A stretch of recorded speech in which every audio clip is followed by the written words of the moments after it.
በስመ አብ ወወልድ ወመንፈስ ቅዱስ አሃዱ አምላክ አሜን። እንደምን ዋላችሁ? እንደምን ሰነበታችሁ? ምሕረቱ ብዙ የሚሆን በቸርነቱ ይህንን ጊዜ የሰጠን የጸጋ ሁሉ አምላክ እግዚአብሔር ስሙ የተመሰገነ ይሁን። በእግዚአብሔር ቸርነት ተከታታይ የትምህርታችን ርዕስ ብሉይ ኪዳን የሚል ነው። እግዚአብሔርን አጋዥ ብሩክ መንፈሱን ገላጭ አድርገን የ22ኛውን ቀን ትምህርት እንጀምራለን። ትንቢተ ሚክያስ ምዕራፍ 1 ከቁጥር 1 ጀምሮ ያለውን በጸሎት መንፈስ ሆነን እናነባለን።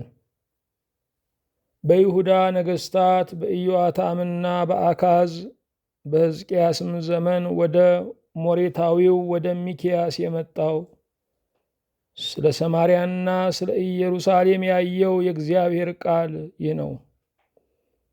እናንተ አሕዛብ ሁሉ ስሙ፣ ምድርም ሙላዋም ታድምጥ። ጌታ እግዚአብሔርም እርሱም በቅዱስ መቅደሱ የሆነ ጌታ ይመስክርባችሁ። እነሆ እግዚአብሔር ከስፍራው ይወጣል፣ ወርዶም በምድር ከፍታዎች ላይ ይረግጣል። ተራሮችም በእሳት ፊት እንዳለ ሰም፣ በገደልም ወርዶ እንደሚፈስ ውሃ በበታቹ ይቀልጣሉ፣ ሸለቆችም ይሰነጠቃሉ። ሁሉን የያዘ ሁሉን የምትገዛ የጌታችን የመድኃኒታችን የኢየሱስ ክርስቶስ አባት እግዚአብሔር ሆይ እናመሰግንሃለን።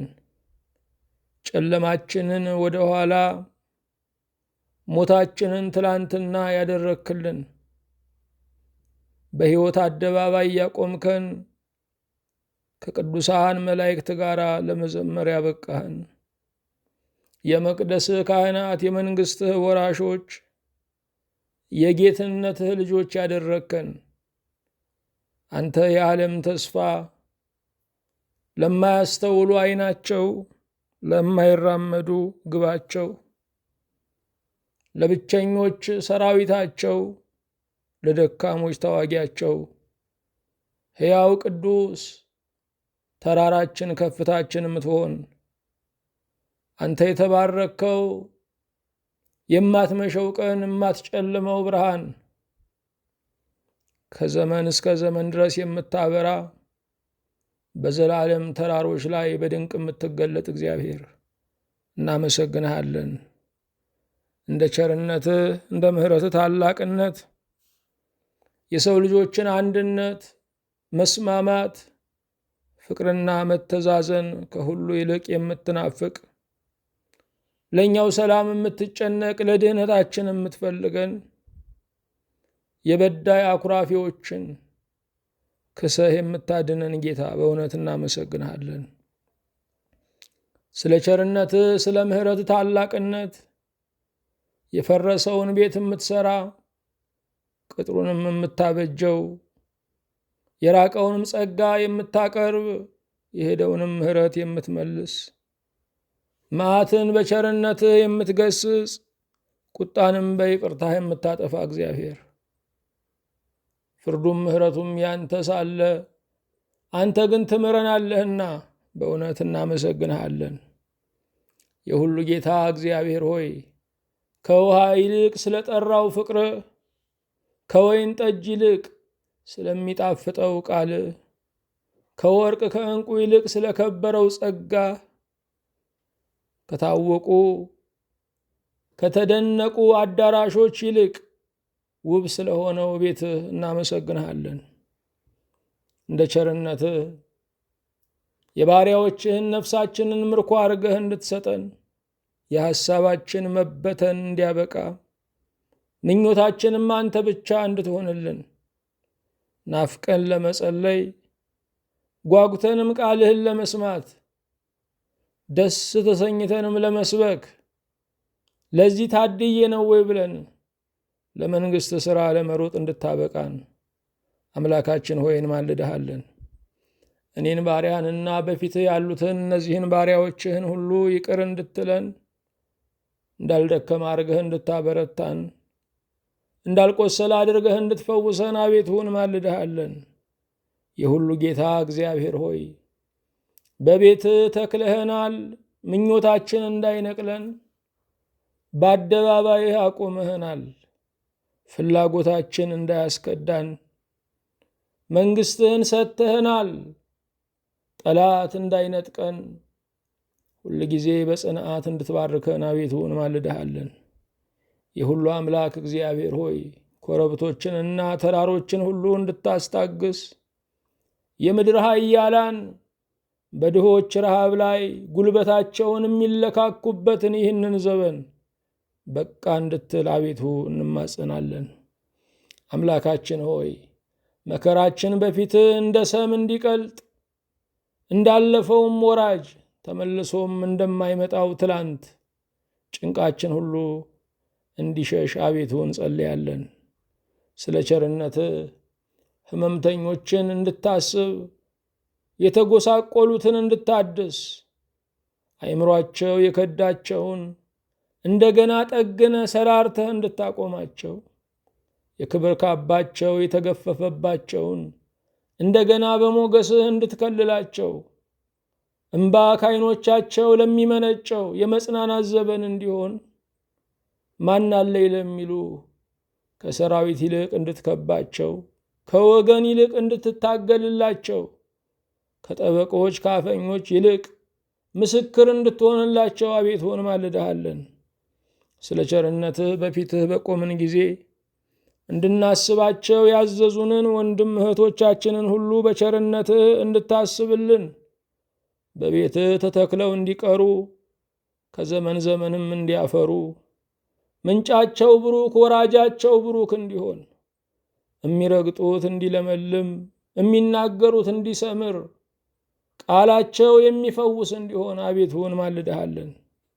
ስላደረክልን ይህንንም ብርሃን ለማየት ስላበቃህን ከብዙ ማመንታታችን ከእምነት ዝለታችን ከተስፋም ክሳታችን ጋር ወደ አንተ ብንገሰግስም አንተ ግን እንደገና በመንፈስህ ስለምታድሰን ሕይወትን ስለምትፈጥርብን እናመሰግንሃለን። አዶናይ ሆይ አንተ ጌታ ነህና እናመሰግንሃለን። ብርታትህ የተደነቀ እግዚአብሔር እናመሰግንሃለን። ኃይልህ የማይመከት እግዚአብሔር እናመሰግንሃለን። ታናናሾችን የማታስጨንቅ ትልቅ እግዚአብሔር እናመሰግንሃለን። በክንፎች ምስኪኖችን የምትጋርድ ሞገስ እግዚአብሔር እናመሰግንሃለን። በደምህ በደልን የምትከድን ሸፋኝ እግዚአብሔር እናመሰግንሃለን። በመንፈስህ የምትቀድስ ዓለምንም የምታሸንፍ እግዚአብሔር እናመሰግንሃለን። እንደ ወዳጅ ቆጥረ ብዙ ምስጢርን የነገርከን እግዚአብሔር እናመሰግንሃለን። የነፍስን አደራ የምትቀበል የመጨረሻው አድራሻችን እግዚአብሔር እናመሰግንሃለን። የሕይወት ጥላ የጊዜ ፈጣሪ እግዚአብሔር እናመሰግንሃለን። ያመጣኸውን የምትወስድ ይችን ምድር ላሳየኸው ያኛውንም ዓለም የምታሳይ እግዚአብሔር እናመሰግንሃለን። ጌትነት ልጅ የሚያደርግ እግዚአብሔር እናመሰግንሃለን። ዋጋህ ዋጋ የሆነን እግዚአብሔር እናመሰግንሃለን። የስደተኞች መጠጊያ የምንዱባን ተስፋ እግዚአብሔር እናመሰግንሃለን። ከወጣው ፀሐይ በላይ ደማቁ ብርሃን እግዚአብሔር እናመሰግንሃለን። ከሰራዊት ይልቅ የምትከብ ከወዳጅ ጨዋታ ይልቅ ልብን የምታሞቅ እግዚአብሔር እናመሰግንሃለን። ጠልህ የሚያረሰርስ በበረሃ የተገኘኸው ጽዋ እግዚአብሔር እናመሰግንሃለን። የአንበሳውን አፍ የምትዘጋ ከተጠቃው ጋር የምትቆም እግዚአብሔር እናመሰግንሃለን። እንዳለህ ያለኸው ጊዜ የማይጫን ወረት የሌለብህ እግዚአብሔር እናመሰግንሃለን። በጌታችን በኢየሱስ ክርስቶስ በእርሱ ያለ ክብር ጽን ላንተ ይገባሃል። ከእርሱ ጋራ ከመንፈስ ቅዱስም ጋራ ትክክል የሚሆን ዛሬም ዘወትርም ለዘለዓለሙ አሜን። የእግዚአብሔር የአምላካችን ስሙ የተመሰገነ ይሁን። ርዕሳችን ብሉይ ኪዳን የሚል ነው። ዛሬ በእግዚአብሔር ቸርነት የምናየው ትንቢተ ሚክያስን ነው። ትንቢተ ሚክያስ ታናናሽ ነቢያት ተብለው ከሚጠሩት ውስጥ የሚጠቀስ ነው። ነቢዩ ሚክያስ ከቀደምት ነቢያት አንዱ ነው። ነቢዩ ሚክያስ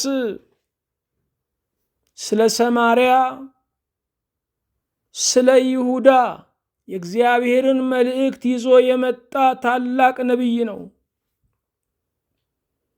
ምንም እንኳ አንዱ ሀገር ሁለት፣ አንዱ ሕዝብም ሁለት ወገን ቢሆንም እግዚአብሔር በነቢዩ በሚክያስ በኩል ለሰሜናዊውም መንግስት ለይሁዳም መንግስት መልእክት ነበረው። ሚክያስ ማለት ምን ማለት ነው? ሚክያስ ማለት ማን እንደ እግዚአብሔር ማለት ነው። የስሙ ትርጓሜ ዓለምን ያስንቃል። የስሙ ትርጓሜ ኪሳራን ያስንቃል። የስሙ ትርጓሜ ከትርፎች በላይ እግዚአብሔር ትርፍ መሆኑን ይናገራል። ማን እንደ እግዚአብሔር? በትንቢተ ሚክያስ በምዕራፍ 7 ቁጥር 18 ላይ በደልን ይቅር የሚል የርስቱንም ቅሬታ አመፅ የሚያሳልፍ እንዳንተ ያለ አምላክ ማን ነው ይላል። እንደ እግዚአብሔር በደልን ይቅር የሚል ማንም የለም። እግዚአብሔር ሁሉንም የሚያውቅ አምላክ፣ ሺህ ዘመንን እንዳሁን የሚያስታውስ ነው። ይቅር ያለውን በደል ግን የማያስታውስ አምላክ ነው። ብዙ ይቅር ባዮች ቢኖሩም እንደ እግዚአብሔር ያለ ይቅር ባይ ግን የለም። የርስቱንም ቅሬታ አመፅ የሚያሳልፍ ነው። የርስቱ ቅሬታም እስራኤል ናቸው። የርስቱ ቅሬታ አገልጋዮች ናቸው። የርስቱ ቅሬታ በአሕዛብ መካከል የተገኙ አማንያን ናቸው። የነሱንም አመፅ የሚያሳልፍ እንደ እግዚአብሔር ያለ ማን ነው ይላል። አዎ እንደ እግዚአብሔር ያለ ማን ነው? በትንቢተ ሚክያስ መሰረት እግዚአብሔር ልዩ መሆኑን፣ እግዚአብሔር እኩያ የሌለው መሆኑን፣ እግዚአብሔር ትከሻ ለትከሻ የሚለካካው የሌለ አምላክ መሆኑን እናያለን። እንደ እግዚአብሔር ያለ ማን ነው? አንደኛ የእውነት መስታወት የሆነ እንደ እግዚአብሔር ያለ ማን ነው? እግዚአብሔር የእውነት መስታወት ነው። ራሳችንን የምናገኝበት አምላክ ነው። እግዚአብሔር ሲገስጸን አያስደነግጠንም። ራሳችንን ሲያሳየን አያሳቅቀንም። መድኃኒቱን ይዞ በሽታችንን የሚነግረን፣ ምሕረቱን ዋቢ አድርጎ ስህተታችንን የሚያሳውቀን፣ አስፈቅዶ የሚያድነን አምላክ ነው። እንደ እግዚአብሔር ያለ የእውነት መስታወት ማን ነው?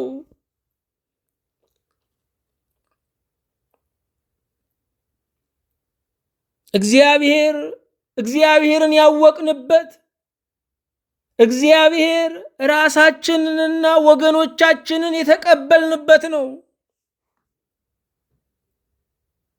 እግዚአብሔር ወደ እግዚአብሔር እንድንመጣ አገዘን። እግዚአብሔር በእግዚአብሔር ውስጥ ሰወረን። የትም ብንሮጥ ከእግዚአብሔር የሚሸሽገን የለም።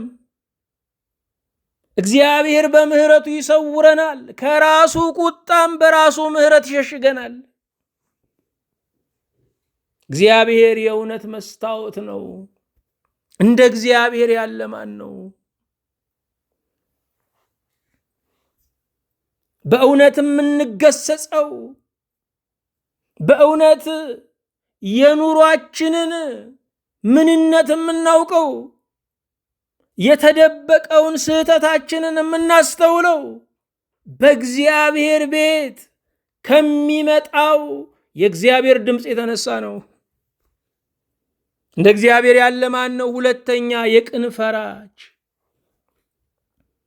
የቅን ፈራጅ እንደ እግዚአብሔር ያለ ማን ነው? እግዚአብሔር በቅን የሚፈርድ አምላክ ነው። ፊት አይቶ ጉቦ በልቶ ፍርድን የማያጣምም አምላክ ነው።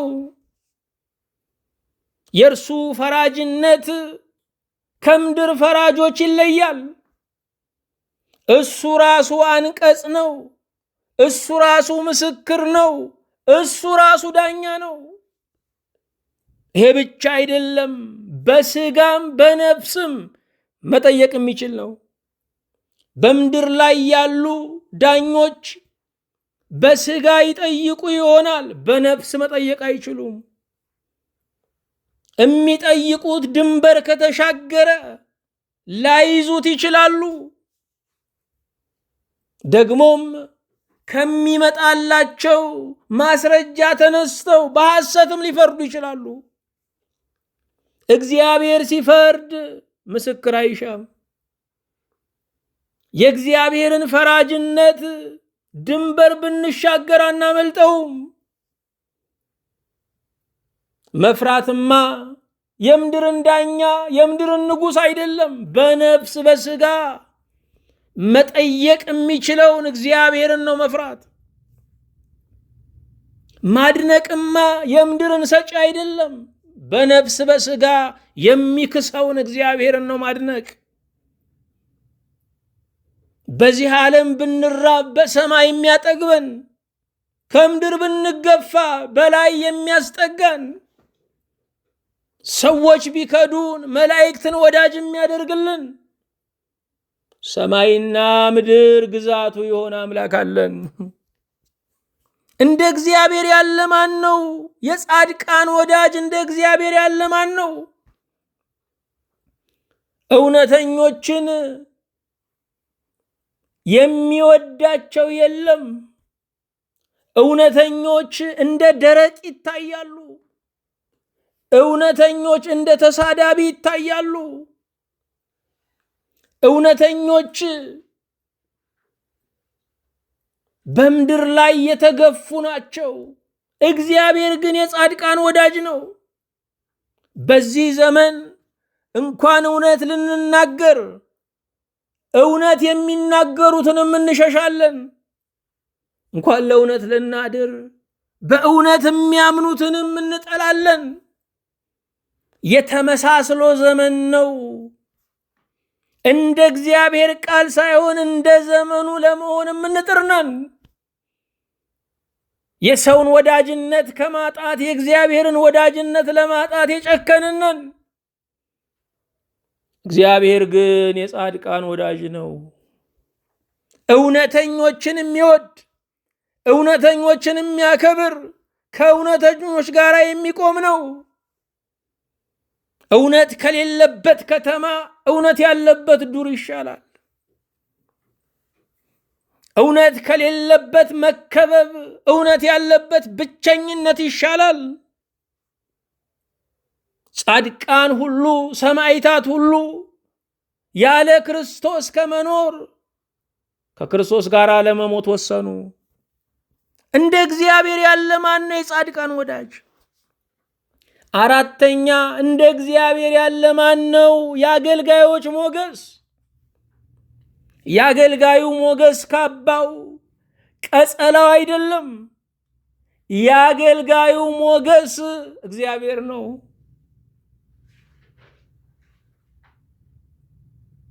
የምስራቹን የሚናገሩ እግሮቻቸው እንዴት ያማሩ ናቸው ተብሎ ተጽፏል።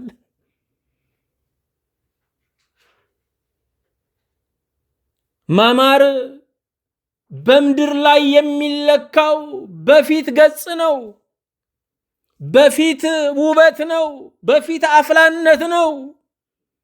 የእግዚአብሔር አገልጋዮች ግን እግሮቻቸው ያምራሉ ተብሎ ተጽፏል። ኮቴያቸው ያምራል ተብሎ ተጽፏል። ለምን? የምስራችን የሚናገሩ ሞት ባጠላበት ስፍራ ላይ ሕይወትን የሚሰብኩ ናቸው። መቃብርን በትንሣኤ ሞትን በሕይወት የሚለውጥ አምላክ አለ ብለው የሚናገሩ ናቸው። የበሽታ መድኃኒት በሌለበት ዓለም ላይ የሞት መድኃኒት አለ ብለው የሚመሰክሩ ናቸው። የአገልጋዮች ሞገስ እግዚአብሔር ነው። የአገልጋዮች ሞገስ ቁመናቸው፣ የአገልጋዮች ሞገስ አለባበሳቸው፣ የአገልጋዮች ሞገስ መከበባቸው፣ የአገልጋዮች ሞገስ ወፍራም ደሞዛቸው አይደለም። የአገልጋዮች ሞገስ እግዚአብሔር ነው። እንደ እግዚአብሔር ያለ የአገልጋዮች ሞገስ ማን ነው? አገልጋዩን በአንድ ዘመን የአንበሳ ቆዳ አልብሰው ያከባብሩታል፣ በሌላ ዘመን ደግሞ የውሻ ቆዳ አልብሰው ከፍ ይሉታል። አክብሮ የማያዋርድ፣ አልቆ የማያሳንስ፣ ሰጥቶ የማይነሳ፣ ሹሞ የማይሽር እግዚአብሔር የአገልጋዮች ሞገስ ነው። አምስተኛ አድልኦ የሌለበት እንደ እግዚአብሔር ያለ ማን ነው? በባለጠጋና በድሃ፣ በሹምና በተገዢ፣ በቆንጆና መልክ የለሽ በሚባለው መካከል አድሎ የሌለበት የልብን ቅንነት የሚያይ እግዚአብሔር፣ በልብ ቅንነት የሚማረክ እግዚአብሔር እንደ እርሱ ያለ ማን ነው? እግዚአብሔር አድሎ የለበትም። ፀሐይ ለሁሉ እንደምትወጣ በባለጠጋው በድሃው ጣራ ላይ እንደምታርፍ የፀሐይ አምላክ እግዚአብሔር በፍቅሩ አድሎ የለበትም። ስድስተኛ መመለስን የሚናፍቅ እንደ እግዚአብሔር ያለ ማን ነው? የእንደገና ዕድልን የሚሰጥ እንደ እግዚአብሔር ያለ ማን ነው? ሂሳብ ሳይተሳሰብ እንደ ልጅ እንደ ባለሟል የሚቀበል እንደ እግዚአብሔር ያለ ማን ነው? ትላንትን የሚረሳ ነገን የሚያይልን እንደ እግዚአብሔር ያለ ማን ነው? ማንም የለም። ሰዎች በእድሜያቸው መጨረሻ ላይ እንደ ነቢዩ እንደ ሙሴ እንደ እግዚአብሔር ያለ ማን ነው ይላሉ። ሚክያስ ግን ገና ሲወለድ የስሙ ትርጓሜ እንደ እግዚአብሔር ያለ ማን ነው የሚል ነው። የዚህን ዓለም ጉዞ ስናጠናቅቅ የምንለው አንድ ነገር ነው። እንደ እግዚአብሔር ያለ ማን ነው? እንደ እርሱ የሚሆን በሰማይም በምድርም የለም። በሕይወታችን እግዚአብሔር እንዳያንስብን መጠንቀቅ ያስፈልጋል። እግዚአብሔርን ይዘን ብቸኛ ነኝ ከማለት እንድንድን መጸለይ ያስፈልጋል።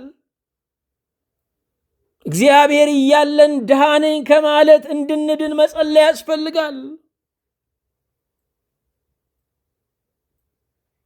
ሰባተኛ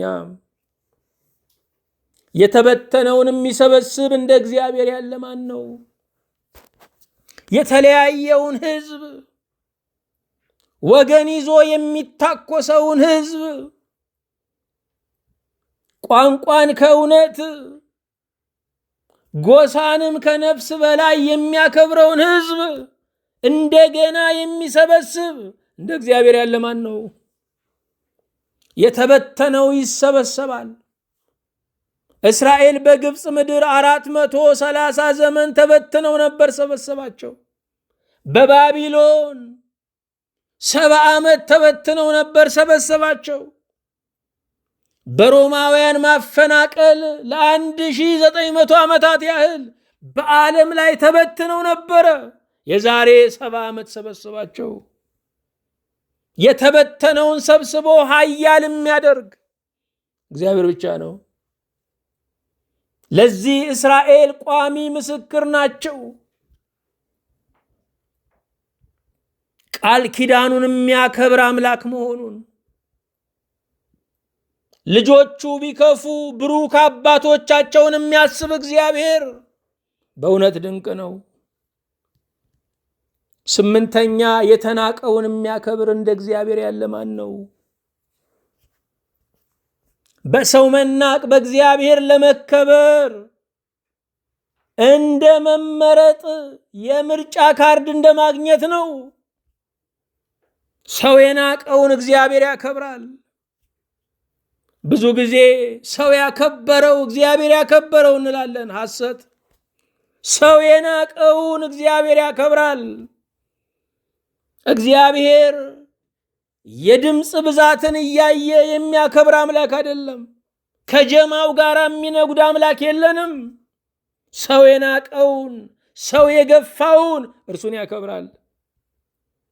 በትንቢተ ሚክያስ አንቺ ቤተልሔም ተብሎ ትንቢት ተነግሯል። አንቺ ቤተልሔም ኤፍራታ ሆይ በይሁዳ አእላፋት መካከል ትሆኚ ዘንድ ታናሽ ነሽ፣ ከአንቺ ግን አወጣጡ ከቀድሞ ጀምሮ ከዘላለም የሆነ የእስራኤል ገዢ የሚሆን ይወጣልኛል ብሎ ተናግሯል። ቤተልሔም የተናቀች ከተማ ነበረች፣ ጌታ ተወለደባት። ናዝሬት ደግ አይወጣባትም ተብሎ ተስፋ የተቆረጠባት ከተማ ነበረች፣ የናዝሬቱ ኢየሱስ ተባለባት። ቀራንዮ ከከተማ ውጭ ቆሻሻ መጣያ ስፍራ ነበረ፣ ለዓለም ሁሉ ቤዛ ሆኖ ተሰቀለበት። እርሱ እንኳን ሰውን የተናቀን ቦታ የሚያከብር ነው። የከተሞችም አክሊላቸው ነው። ዛሬ ቤተልሔምን ዓለም ሁሉ ያውቃታል። ዓለም ሁሉ ይወዳታል። ዓለም ሁሉ ይፈልጋታል። የተናቀውን የሚያከብር እንደ እግዚአብሔር ያለ ማን ነው? ዘጠነኛ የቅን ፈራጆችን የሚወድ እንደ እግዚአብሔር ያለ ማን ነው? እግዚአብሔር የቅን ፍርድን ይወዳል። ለኃያል አድልተን፣ ለባለጠጋ አድልተን፣ ለዝነኛ አድልተን ፍርደ ገምድል ስንሆን እግዚአብሔር ያዝናል። ፍርድ ለነፍስ ነው። ፍርድ ለራስ ነው። ምናልባት ዛሬ እኛ ደልቶን እነገሌ ተጎሳቁለው ሊሆን ይችላል። ስንጠግብ ዓለም ሁሉ የጠገበ ከመሰለን በእውነት ፍርደ ገምድል ነን። የቅን ፈራጆችን የሚወድ እንደ እግዚአብሔር ያለ ማን ነው? ዛሬም የእኛን አለመነካት፣ የእኛ ጥር አለመነቅነቁን፣ የእኛ ቤተሰብ አለመሞቱን እርሱን አይደለም ማየት ያለብን፣ ሁሉ ወገናችን እንደሆነ በሌላው የመከራ ጫማ ውስጥ እግራችንን ማሳረፍ አለብን። እግዚአብሔር እንዲህ አይነቶችን የቅን ፈራጆችን የሚወድ አምላክ ነው። አስረኛ ትሑትን የሚያከብር እንደ እግዚአብሔር ያለ ማን ነው?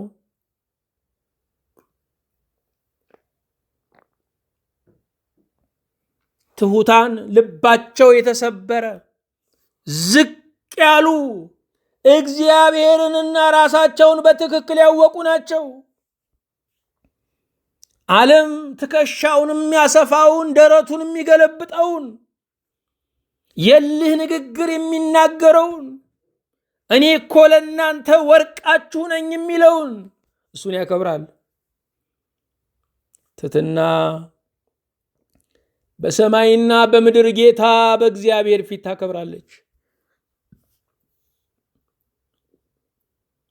መልአክ የነበረው ሰይጣን የሆነው አዲሱ አዳም አሮጌው የተባለው በትዕቢት ነው። ጌታችን ኢየሱስ ክርስቶስ ከሰማይ ወደ ምድር ሲወርድ በትሕትና መልክ ነው። የእኛን ኃጢአት ተሸክሞ በመስቀል ላይ ዋለ ስንል እንኳን ስለ ራሳችን ኃጢአት አይደለም የሌሎችንም ኃጢአት እኔ ኃጢአት ላይ ደርባችሁ ፍረዱብኝ ማለትን እንድንማር ነው። ክርስትና እስከዚህ ድረስ የሚሄድ ነው። እንኳን የሰውን ኃጢአት እየሰረሰሩ የሰውን ኃጢአት እንደ እኩይ ፍልስጣ እየመዘገቡ ማሳጣት ሳይሆን የወንድሜን በደል እኔ ነኝ የሰራሁት ብሎ ፍርዱን እስከ መቀበል ድረስ ነው። ሚክያስ ማለት ማን እንደ እግዚአብሔር ማለት ነው። ሚክያስ የሞሬሸት ሰው በመሆኑ ሞሬታዊው ተብሎ ይጠራል። ይህ ስፍራ ምናልባት በደቡብ በፍልስጤምና በኢየሩሳሌም አቅራቢያ ያለ ትንሽ መንደር ነው። ከዚያ ስፍራ የወጣ ነቢይ ነው። ከትንሽ መንደር ትልቅ ነቢይ ወጣ። የእግዚአብሔር ሰዎች ሁሉ መገኛቸው ከቤተ መንግስት፣ መገኛቸው ከታላላቅ ስፍራ አይደለም። የተረሳውን የሚያስታውስ ያስቀመጠውን የማይረሳ እግዚአብሔር የራሱን ሰዎች ይጠራል። ነቢዩ ሚክያስ የኖረበት ዘመን በእስራኤል አክዓብ፣ በደቡብ ኢዮሳፍጥ በነገሱበት ዘመን ነው። አክዓብን ሁላችን እናውቀዋለን። የኤልዛቤል ባል ነው።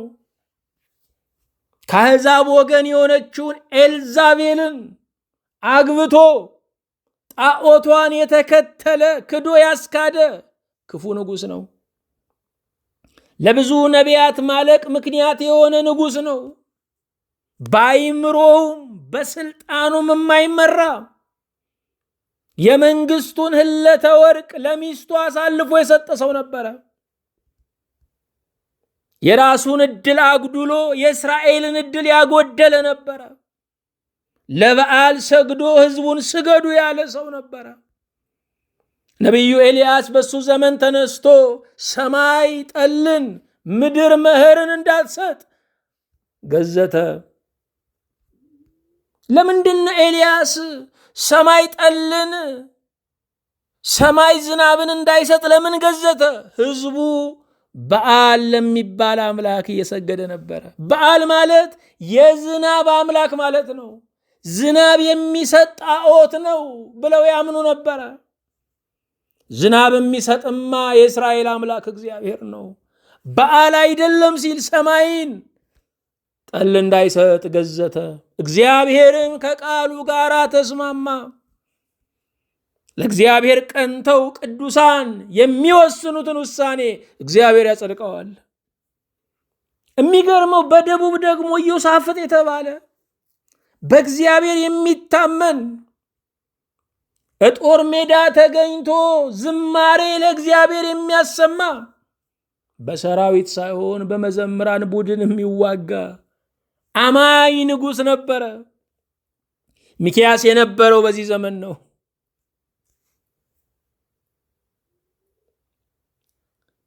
ትንቢተ ሚክያስ የተጻፈበት ዘመን መጽሐፉ እንደሚነግረን በኢዮአታም በአካዝና በሕዝቅያስ ዘመን በ8ኛው ክፍለ ዘመን ነው።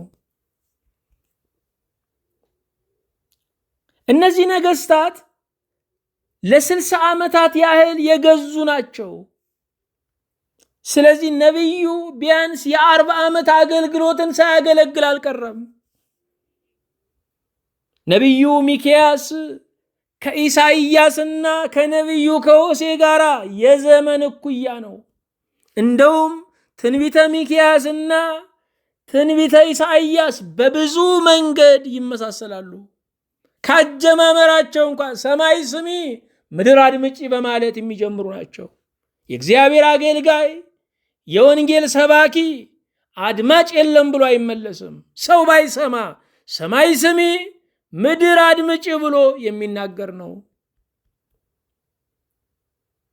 ሚክያስ ስለ ሰማርያ ኃጢአትና ስለ ይሁዳ ፍርድ የሚናገር ነቢይ ነው።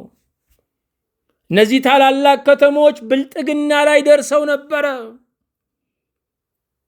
ከፍታቸው ግን ከፍ ያደረጋቸውን እግዚአብሔርን እንዲያከብሩበት አላደረጋቸውም። እንዴት ሰው በጸሎቱ መልስ እግዚአብሔር ላይ ያምጻል? እንዴት ሰው በጥጋቡ ያጎረሰውን እጅ ይነክሳል? በምስጋናው ቀን ያኮረፈ ብዙ ነው። ነቢዩ ከአሦር ወረራ በፊት የነበረ ነው። ከ722 ቅድመ ልደተ ክርስቶስ ከአሦር ወረራ በፊት የነበረ ነው። ለምን ስንል ስለ ሰማርያ በአሦራውያን እንደሚወረሩ ስለ ፍርዱ አስቀድሞ ትንቢት ተናግሯል። በ722 ቅድመ ልደተ ክርስቶስ ሰሜኑ በአሦራውያን ተወረረ። ደቡቡ ከሰሜኑ አልተማረም። ስለዚህም በባቢሎናውያን ተማረከ። ብልህ ከሌላው ይማራል፣ ሞኝ ግን በራሱም አይማርም። ደቡቡ በሕዝቅያስ ዘመን በንጉሥ ሕዝቅያስ ዘመን በሰናክሬም ተወሮ ነበረ። ነቢዩ ይህንን ሁሉ ያየ ነው። በተወጠረና በተረበሸ ዘመን የነበረ አገልጋይ ነው። በዚህ ዘመን ልክ እንዳለው ሊፈርጥ እንዳለ ቁስል እንደተወጠረ በዚህ ዘመን ያለ አገልጋይም እንዲሁ ነው። መልእክቱ ምንድን ነው? ትንቢተ ሚክያስ አንደኛ ኃጢአትን መግለጥ ነው። በዛ ዘመን የነበረው ኃጢአት ግፍና ማጭበርበር ነው። ይህም ዘመን ግፍ የበዛበት ማጭበርበር የበዛበት ዘመን ነው። ታላቁ እንደ ታናሹ ሰው ይዋሻል። የጸኑ ሕጎች እንኳ የሉም። የሚያጠቁት ሰው ካለ ሕጉ ሁሉ ይሻሻላል። ግፍና ማጭበርበር የበዛበት ዘመን ነበረ የሚክያስ ዘመን። ፍርድ መዛባትም የበዛበት ዘመን ነበረ። ዛሬም ፍርድ ሁሉን በእኩል እያየ አይደለም። ባለጠጎች ፍትህን ይገዙታል፣ ምስኪኖች ይገዙለታል። ሐሰተኛ ነቢያት የበዙበት ዘመን ነበረ የሚክያስ ዘመን። ይህም ዘመን ልክ እንደዚሁ ነው።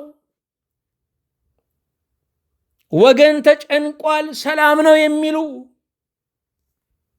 ንስሐ ለሚያስፈልገው ሕዝብ የሚያደነዝዙ ሐሰተኛ ነቢያት የበዙበት ዘመን ነው።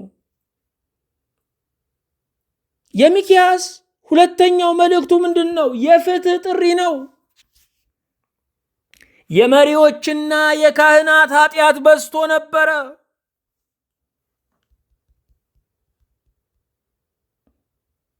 ዛሬም ካህን የበደለውን ዳኛ እየፈረደለት ነው። አባት የበደለውን ምድራዊ ዳኛ ይካስ እያለ ነው። ዘላለማዊ ጥያቄ በሚመለስባት ቤተ ክርስቲያን ጊዜያዊ ጉዳዮቻችንን እንኳ መፍታት አልቻልንም። የመሪዎች የካህናት ኃጢአት የበዛበት ዘመን ነበረ። ልክ እንደ ዛሬው ካህን ነው ወይስ ምድራዊ ወይስ መንግስታዊ አገልጋይ ነው? ድንበሩ እስኪጠፋ ድረስ የተቀላቀለ ዘመን ላይ ነው ያለ ነው። በእግዚአብሔር ኃይል ከሚያምን በምድራውያን ገዢዎች ኃይል የሚያምን ካህን የበዛበት ዘመን ነው። በጦር መሳሪያ የሚያምን በአስማት በጥንቆላ የሚያምን የበዛበት ዘመን ነው።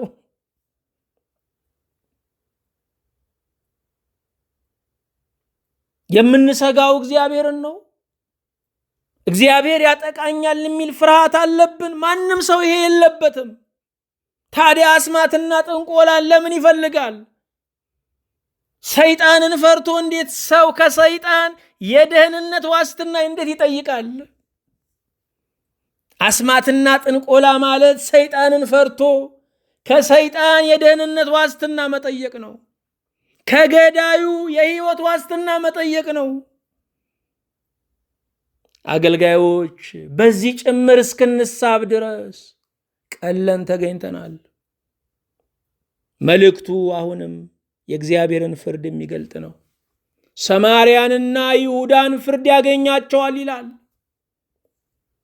በእውነት እግዚአብሔር መፍረድ አለበት ወገኖቼ። ሁላችንም ብንሆን በአደባባይ ድሃ ሲጠቃ፣ ባለጠጋ ኃያል ነኝ የሚለው ሲያጠቃ ደስተኛ አንሆንም፣ ይከፋናል። ምን ማለት ነው? ውስጣችን ፍርድ ይፈልጋል። እግዚአብሔር መፍረድ አለበት። ጠቅላላ መልእክቱ ምንድን ነው? ትንቢተ ሚክያስ ጠቅላላ መልእክቱ አንደኛ ፍርድ ነው። የቅን ፍርድ ፍረዱ፣ አለበዚያ እግዚአብሔር ይፈርድባቸዋል የሚል ነው። ዛሬም የኛ ወገን የምንለው ከሆነ ምንም ቢያደርግ ቅዱስ ነው እንላለን። የኛ ወገን ካልሆነ ምንም ደግ ቢሰራ ደግሞ ስራውን እናረክሳለን። የደቦ ፍርድ የበዛበት ዘመን ነው። አንድ ምስኪንን ሚሊዮን የሚያጠቁበት ዘመን ነው። ሰዎች ተመጣጥነው እንኳን የማይፋለሙበት ዘመን ነው። ሴቶችና ሕፃናት የሚገፉበት ዘመን ነው።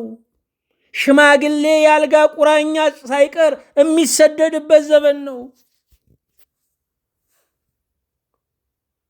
የማን መሳሪያ ይበልጣል እያሉ ኃያላን መንግስታት ጉልበት የሚፈታተሹበት ዘመን ነው።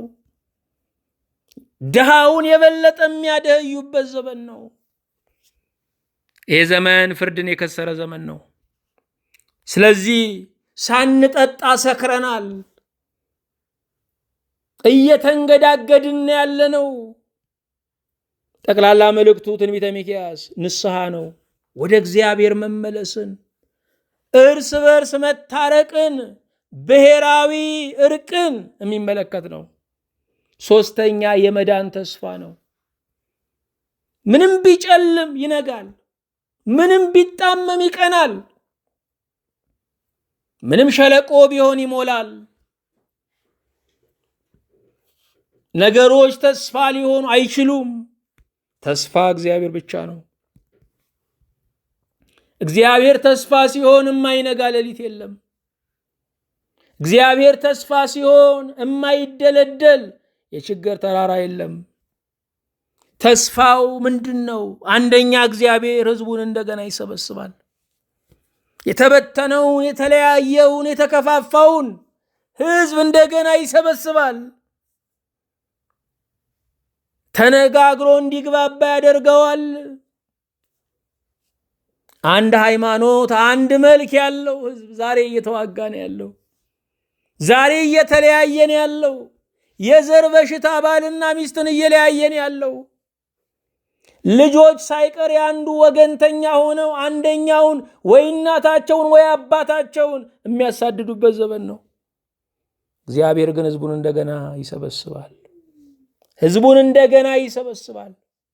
በምድራችን ላይ በሚስዮናውያን ወንጌልን እንሰብካለን ብለው በገቡ በእነርሱ የተዘራውን የዘረኝነት ዘር እግዚአብሔር ይለቅመዋል። እነርሱ በገቡበት ድንበር ሀገሪቱ አንድነቷ እስከ ዛሬ እየተፈተነ ነው ያለው። አፍሪካን ሲወሩ የማስመሰል ወንጌል እየላኩ ከፊት ወንጌል የሚሰብክ ከኋላ ጦር የሚያስከትት እንዲህ አድርገው አፍሪካን እንዳትነሳ አድርገው ጥለዋታል። ሀገራችንም ይሄ በሽታ ደርሷታል።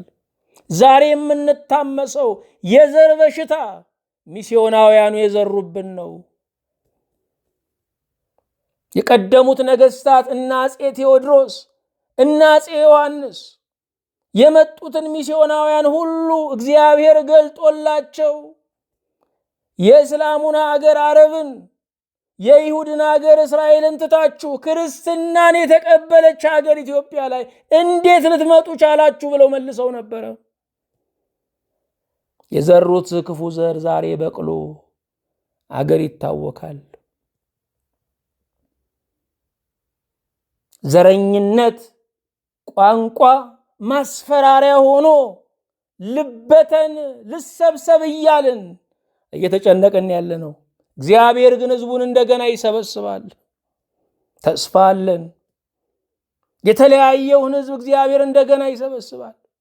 የተገነጠለውን ሀገር እግዚአብሔር እንደገና እንዲያደርገዋል። ሁለተኛ እግዚአብሔር ሰላም ይሰጣል።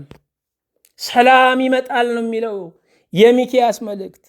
ዛሬ በአራቱ ማዕዘን ሰላም ላይኖር ይችላል።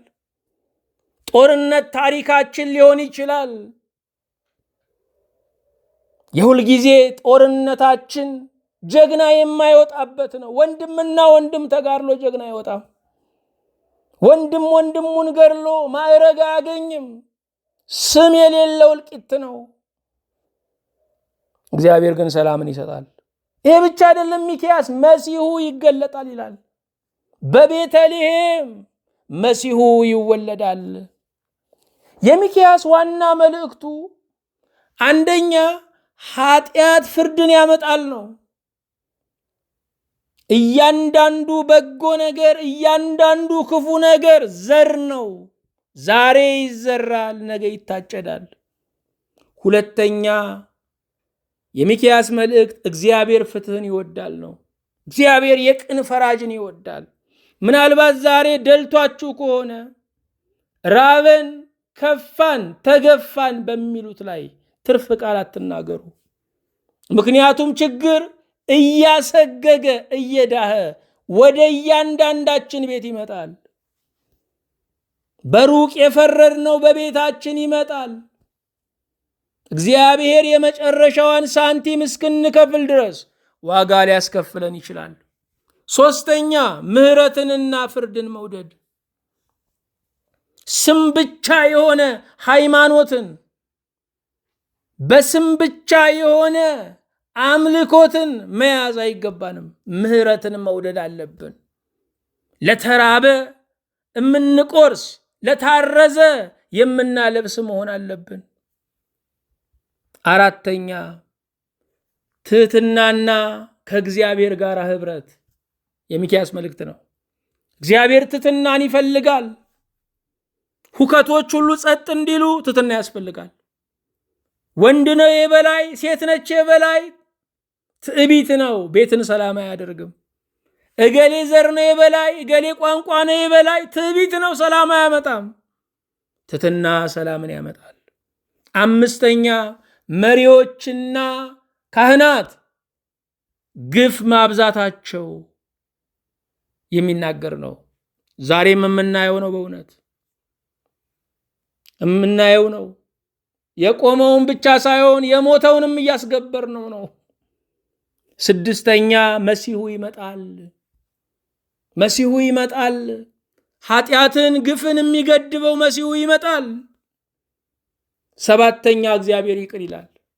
እግዚአብሔር ይቅር ባይ አምላክ ነው። እግዚአብሔር መሐሪ አምላክ ነው። መፍራት ያለብን የኔ በደል ንስሐ የለውም ብለን ሳይሆን መፍራት ያለብን ንስሐ ለመግባትን ብቻ ነው። ነቢዩ ሚክያስ የታወቀበት ትንቢቱ ስለ ጌታ መወለድ የተናገረው ነው።